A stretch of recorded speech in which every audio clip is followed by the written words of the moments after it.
Well, good morning everybody. How y'all doing?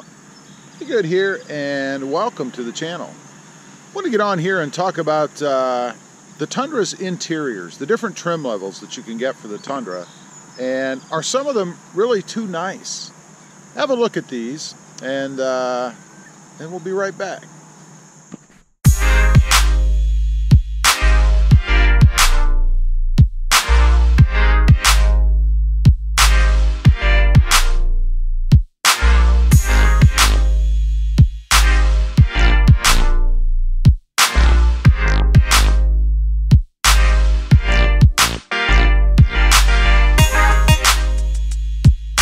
Okay, what I've shown you there are three trim levels in the Toyota Tundra. The first one is the Crewmax interior, which is what I have here. You guys can see there. This is the Crewmax interior. I have it in the light two-tone gray, I guess. The second is the Platinum interior, which is a step up as far as I'm concerned. It has the nice Lexus grade leather. Looks very, very soft. It has a little bit of stitching in the shoulder area right across the top there, as well as some of the badging or an emblem in there denoting the Platinum trim level. Really, really nice. And the last one is the 1794 edition, and it, I believe, is probably even a step above the Platinum. The one that I'm looking at here had the brown interior and the 1794 badge or logo embossed in the shoulder area of the seat, as well as the matching armrest and door panels here to match. Anyway, they're all very nice. The Crewmax Limited being the most plain of the three, I guess. So what do I mean by the trim levels are too nice? You know, when I got the truck, I had looked at the 1794 as well as the Platinum, and I just thought they were too nice for what I was looking for. And what I mean by that is I didn't want to have to worry about getting the interior dirty or scuffing up the leather or anything like that. It almost felt like a luxury truck, which I guess it is, with those two interiors. Now, I like to use the truck occasionally, you know, as it's intended, to haul dirt or mulch or stuff, whatever that might be. And sometimes I haul things in the back as well. I'll put the seats up and put something in there that could be a little bit dirty, that could stain or dirty a really nice looking seat. I haven't had that happen, primarily because I'm very careful when I put something in there, particularly when we moved here recently. Hauled a lot of stuff in the truck, and some of it was liquid and could have spilled or damaged something, but fortunately it didn't. So anyway, I like to use the truck, you know, to haul stuff or whatever, and in doing that, you can get dirty, as you well know. And then you're going to climb in the truck, you know, from maybe wherever you're at, or to put it back where it was, or to haul things or whatever. And of course, you can transfer that dirt from yourself to the interior of the truck. One good example of this is the armrest here, the center armrest.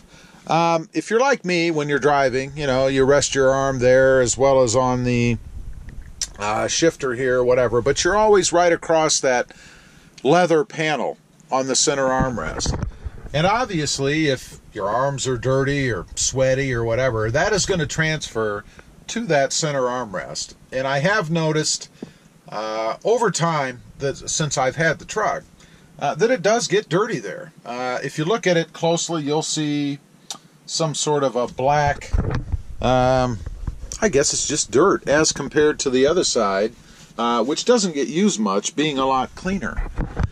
So if the truck is really nice and has this fine, I keep wanting to say Corinthian, but we'll go with Lexus grade leather, it just creates stress when it gets dirty, you know? And I would be thinking all the time when I was getting in and out of that truck that I need to be clean. You know, I can't have anything on my clothes. You know, I couldn't have been rolling around on the ground, you know, underneath the truck doing something, or, you know, hauling dirt and gotten some on my arms or whatever, or on my pants or my shirt, and then jump in the truck and obviously get the interior dirty. One example I have of that recently, I put LED bulbs in the truck. Now, you wouldn't think that you'd get dirty doing this, right? I mean, you're just switching out bulbs. But there is one down here, you guys can see, right down here in the footwell, up and underneath there, that you kind of have to lay over the side step on the truck with part of your body on the ground and then your upper body in the footwell to be able to reach behind to take that socket in and out to change the bulb. Well, obviously, in doing that, unless you keep your truck spick and span spotless, which admittedly I don't, you're going to get dirt and grime and whatever happens to be in that footwell on your arms, your shoulders, your side, wherever you're laying down in that footwell to do the job, as well as possibly the side of your leg and even your pants from laying over the edge of the running board. And I did, of course. So, in doing the job, I had to get back into the truck to turn the key or start it up or whatever to make sure that the bulb that I put in was working. And no doubt I transferred some of that dirt that I had gotten on myself from doing the job into the truck. And can you imagine, when you have a truck that costs 60, 70 grand, whatever it is, the Platinum and the 1794 trim levels, how it would be, or how you would feel, the stress that you would feel, at least that I would feel, jumping into the truck and getting it, you know, dirty from doing that kind of job. And that kind of detracts a little bit from the experience. You know, I don't want to have to worry about whether I'm clean or not. Obviously, I'm not going to jump in the truck if I'm soaked in grease or something. I mean, obviously. But when I'm just doing something like that, I don't want to have to worry about getting in the truck and soiling my $60,000, $70,000 investment. Just the way it is. I think at this trim level, it's simple enough that you don't really think about that. While the interior is light, of course, you're